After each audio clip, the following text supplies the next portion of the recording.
Is real, but not as brightly lit. A dark side. Personally, one of the investigations that I was involved with was a plantation house on this coast, and the babysitter had said that she was preparing a bowl of cereal for one of the kids, and the bowl actually flew off the table and broke on the floor. And at first it had started out with opening doors that were clearly shut, closing doors that were propped open with little iron accoutrements. Weights. And slowly but surely it turned into a bit of a hazardous entity that was in the house. That is also an investigation that that's still wide open for us. Right. Right. Well, we're fortunate, whereas Michael Picciarelli kind of landed in our lap. He has specialized in the more difficult or negative entities for the past 10 years. And he is actually from Rhode Island originally. So that's where most of his work has been done. And he relocated to Florida 2 years ago, and he kind of, when he decided to, great. Yes, he's wonderful. When he decided to, I guess, find a home, he decided on Key West Paranormal Society. So we are so excited that he is with us. Well, you guys are just a bunch of islanders. We got Long Island, we got Rhode Island. Now you guys are on Key West Island. That's right, we are. We are Rhode Island. That's right. No landlubbers in the group. Gotcha. But with him on board, because so many of the teams out there aren't really equipped to deal with the darker side of this, and fortunately, because of Michael, and he has actually performed exorcisms on several Catholic priests. I mean, he's been in the deepest of it. So with him being on board with us, we actually will be able to take on some of the caseloads that other teams, can refer out because they aren't really equipped to deal with it. And because of Michael being on board, he's, put together his own team specifically just for this. So we're really excited to have him. Exorcism is... Oh, go ahead. I'm sorry for interrupting. I have a question that goes back when you were talking about the incubus situation. Yeah. When you talk about something dark there, do you have any theories as to what the dark is? With the incubus? Yeah. Well, you're aware of what an incubus is?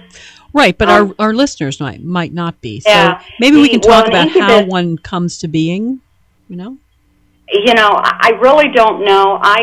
From what I understand with an incubus and a succubus, it's basically the same demonic entity. However, when it attacks a female, it is called an incubus. When it attacks a male, it is called a succubus. And basically what happens is it attacks them in a sexual way. However, it turns, the more this happens, the more violent it turns. And it literally is sucking the life out of its victim. And it can be very, very dangerous for the victim. So it's draining their life energy. Their life energy, yeah, exactly. Just by contact. I mean, they don't really need to do anything sexual. Just being near them will do that as well. Yeah, it's not good. It's something that has got to be driven out. It's not going to go willingly. We're going to have to force it out because this isn't a low-level demonic. This is a higher level demonic. It has a lot of power, and so we're going to have to force this thing out. And all I can see right now is a couple of ex-girlfriends. I'm just yeah, I know this. Oh, I know. Well, I'm agree with you, Jen. The thing that concerns everyone, of course, is that the fact that they can appear as a friendly family member. Exactly. And so, that's the thing with a demonic entity. A demonic entity is very deceiving. And a demonic entity can pretend to be your friend. It can pretend to be a friendly spirit. It can pretend to be a family member. And then, but it's going to rear its ugly head at some point. And as it progresses, and it becomes, and you open yourself up to it because it has you convinced, that it is a friendly spirit. You let down your barriers, basically, and let it in. You let down your barriers, and that's when it becomes more violent. And that's when it's going to start to take control over you. And that's where it's got to be stopped. It has to be nipped in the bud. But there are signs normally when it's a demonic entity, and it's I guess kind of learning what those signs are.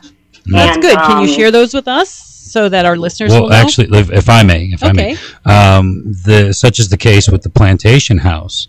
It actually started with one of the homeowners being home alone one night, and she said that it felt as though someone had leaned on the bed.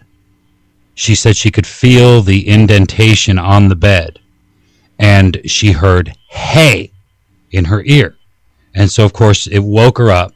She was absolutely startled, grabbed her keys and left the house with nothing. Got pulled over with no license on her, but totally freaking out.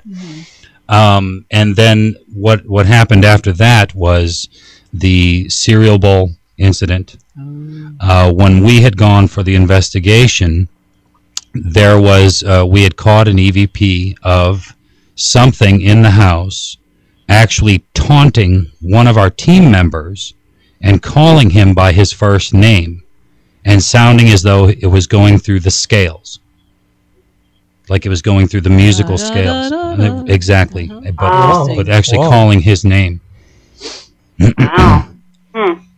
So at first you would think playful, fun, and then all of a sudden crash. It's destroying things in the house. Yeah. They're very unpredictable.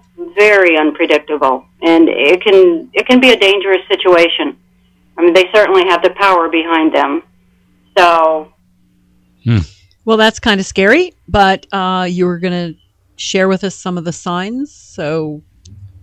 well, with some of the cases, a few of the cases that we have had, in particular, it started out with demonic dreams. The person would start to see demons in their dreams. One particular case, once she started to notice the activity in the home, the demonic dreams stopped. However, she was noticing activity in the home. At first, it wasn't anything that was violent. It was just activity that was occurring through the electrical units, such as the lights, the ceiling fans, her computer. It was happening mainly around the electrical units. And once we brought it to her attention that there are some very real signs here that this is demonic, this particular person happened to be very spiritual, and she began to pray every night, every morning, began to pray. The more she would pray, the less the activity would take place. However, her demonic dreams picked up big time. And what was happening was she was having the demonic dreams. It was coming to her in her sleep.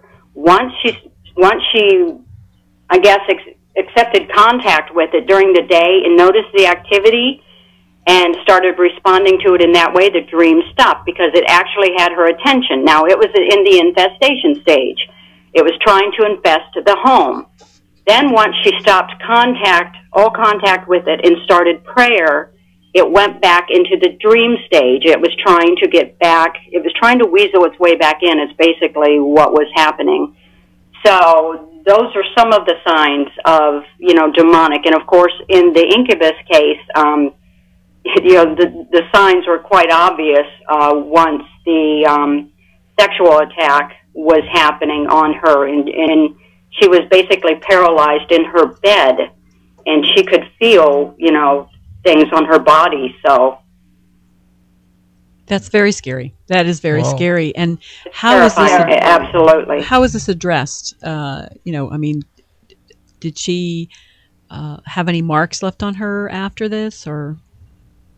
It wasn't right away that she contacted us, and I don't recall her stating that she had marks. I remember she said she was paralyzed, and she couldn't move, and she just could feel things happening on her body.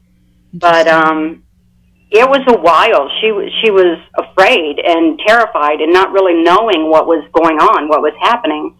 And it was a little while before she contacted us, a good 6 months or so before she finally had got the courage to, call in someone. In fact, as I do recall our first conversation with her, she did state that she had contacted 2 other groups, but because of the nature of the case, they never called her back.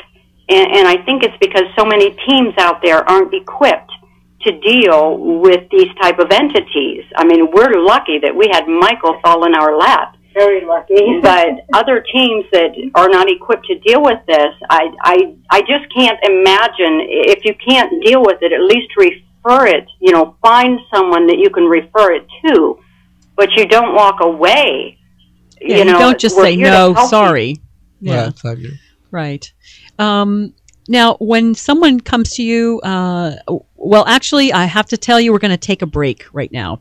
We have to pay some bills. It is the bottom of the hour, and we are really happy to have you here with us. So if you would, this is Peggy, right? This is Tammy. Okay. Tammy and Peggy. Tammy and Peggy. And we want you to stay tuned, folks, and wait after the commercial, because Tammy and Peggy are going to come back. We're in the midst of a really interesting discussion about demonic activity. So hang in there. This is WTMY 1280 AM, the Sports Fanatic. Be right back.